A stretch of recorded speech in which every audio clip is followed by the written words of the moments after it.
Mummy जी, अब आप थोड़ी देर आराम कर लीजिए। थक गई होंगी आप काम करते करते। सुबह से आपने एक कप चाय भी नहीं पी है। बैठ जाइए और एक कप चाय पी लीजिए। आपको अच्छा भी लगेगा और आपकी थकान भी उतर जाएगी।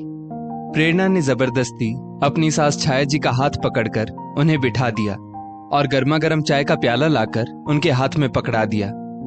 जरूर पिछले जन्म में कोई पुण्य कर्म किए होंगे जो भगवान ने बिल्कुल बेटी सी ही बहू दे दी। इतना सोचते सोचते छाया जी की आंखों में आंसू झिलमिलाने लगे। अभी कल ही तो उन्होंने अपने कलेजे के टुकड़े अपनी बेटी को विदा किया था। बहुत मुश्किल होता है बेटी को विदा करना। अभी 6 महीने पहले छाया जी के दोनों बच्चे कुंवारे थे। बेटा अमन बेटी कोमल से 2 साल बड़ा था। इत्तेफाक से दोनों बच्चों की शादी एक साथ ही तय हो गई। हालांकि कोमल के ससुराल वालों ने शादी की जल्दबाजी मचाई थी, लेकिन छाया जी ने पहले अमन की ही शादी करने का सोचा कि कम से कम कोमल कुछ दिन तो अपनी भाभी के साथ मस्ती से गुजार ले, वरना शादी के बाद तो बेटी पर ससुराल वालों का हक हो जाता है। पता नहीं मायके में रहने के लिए छोड़े या ना छोड़े। अमन की शादी का मुहूर्त नवंबर में और कोमल का फरवरी में। अब दो शादियां। पहले तो अमन की शादी की तैयारियां शुरू हो गई और प्यारी सी प्रेरणा छाया जी के आंगन में बहू बनकर आ गई। नाम के अनुरूप सबके लिए प्रेरणा वाली, स्वभाव तो इतना अच्छा कि क्या कहने। कोमल को वो बिल्कुल अपनी छोटी बहन रेशु के समान ही समझती। दोनों ननद भौजाई साथ साथ काम भी करती और दोनों के बीच चुहलबाजी भी चलती रहती। जाड़े के दिन तो वैसे भी बहुत छोटे होते हैं। कब नवंबर से फरवरी आ गया पता ही नहीं चला। अब तो छाया जी का शादी की तैयारियों में हाथ बटाने के लिए प्रेरणा भी वहां मौजूद थी। इसीलिए प्रेरणा अपने मायके पग फेरे के समय 15 दिनों के लिए ही गई थी। उसके बाद 1-2 बार उसके मम्मी पापा ने उसे बुलाना चाहा, लेकिन प्रेरणा ने समझदारी का परिचय देते हुए खुद ही मना कर दिया।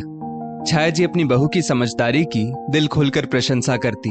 हालांकि वो मन ही मन मायके की छटपटाहट को समझती थी, क्योंकि बेटियों के लिए मायका तो सबसे ज्यादा मायने रखता है, खासकर नई नवेली ब्याहता के लिए। लेकिन मजबूरीवश प्रेरणा को मायके भेजने के लिए चुप हो जाती, क्योंकि अब अकेले इतना काम उनसे होता नहीं था। कोमल की शादी का दिन भी आ गया। पूरे घर में अमन की शादी की ही तरह मेहमानों की गहमा गहमी छाई हुई थी।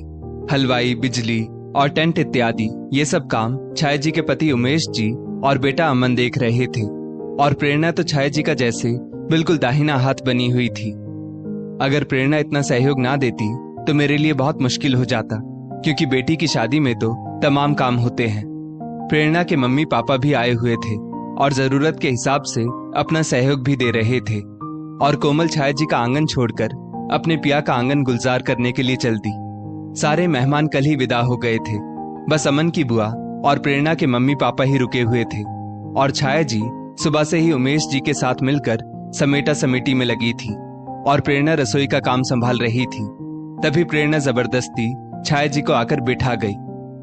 समधन जी, अब हम इजाजत चाहेंगे। थोड़ी देर बाद प्रेरणा के मम्मी पापा छाया जी से आकर बोले, अरे इतनी जल्दी क्या है, शाम तक चले जाइएगा, 2 घंटों में घर पहुंच जाएंगे। और हाँ, आप प्रेरणा को भी कुछ दिनों के लिए साथ ले जाइए। 2 महीने से वो अपने मायके की देहरी देखने के लिए तरस गई होगी। छाया जी ने बड़ी शालीनता से कहा, जी चाहते तो हम भी यही थे, लेकिन संकोचवश कह नहीं पाए। ये क्या कह रही हो छाया, अभी घर में कितना काम बिखरा पड़ा है, तुम अकेले कैसे संभालोगी सब कुछ। छाया जी की ननद साधना जी उनके पास आते हुए बोली, जी अब तो सारा का सारा काम प्रेरणा ने निपटवा ही दिया है, और फिर मैं अकेली कहाँ हूँ। उमेश जी और अमन है ना मेरी सहायता के लिए। जो कुछ रह गया है वो हम लोग मिलजुल कर समेट लेंगे। पग फेरे के बाद से प्रेरणा मायके नहीं जा पाई है। उसका कितना मन कर रहा होगा मायके जाने का, लेकिन वो सिर्फ मेरी वजह से मायके नहीं गई कि उसकी सासू माँ यानी कि मुझे तकलीफ ना हो। लेकिन कोमल भी तो पग फेरे के लिए आएगी। साधना जी फिर बोली, अभी तो ससुराल गई है कोमल, फिर घूमने फिरने चली जाएगी, और जब तक कोमल आएगी तब तक प्रेरणा मम्मी पापा और छोटी बहन के साथ रह लेगी। अरे मैं तो सिर्फ इतना ही कह रही थी कि इस समय मिल तो ली बहू अपने मम्मी पापा से, थोड़े दिनों के बाद चली जाती।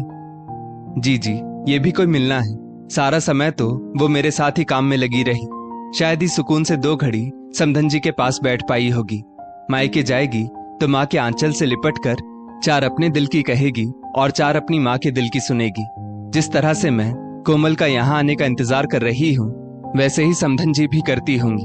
आखिर मेरी कोमल की ही तरह वो भी किसी के आंचल का टुकड़ा है, और उससे पहले मैं खुद एक बेटी हूँ। छाया जी की इतनी प्यारी बातें सुनकर प्रेरणा की तो आंखों से आंसू बहने लगे और छाया जी के समधी समधन भी अभिभूत हो गए। अब क्या मुझको भी रुलाएगी? एक बेटी तो कल विदा ही कर चुकी हूँ, दूसरी बेटी को भी थोड़े दिनों के लिए मायके भेज रही हूँ। छाया जी अपनी आंखों में आए आंसुओं को पोंछने लगी।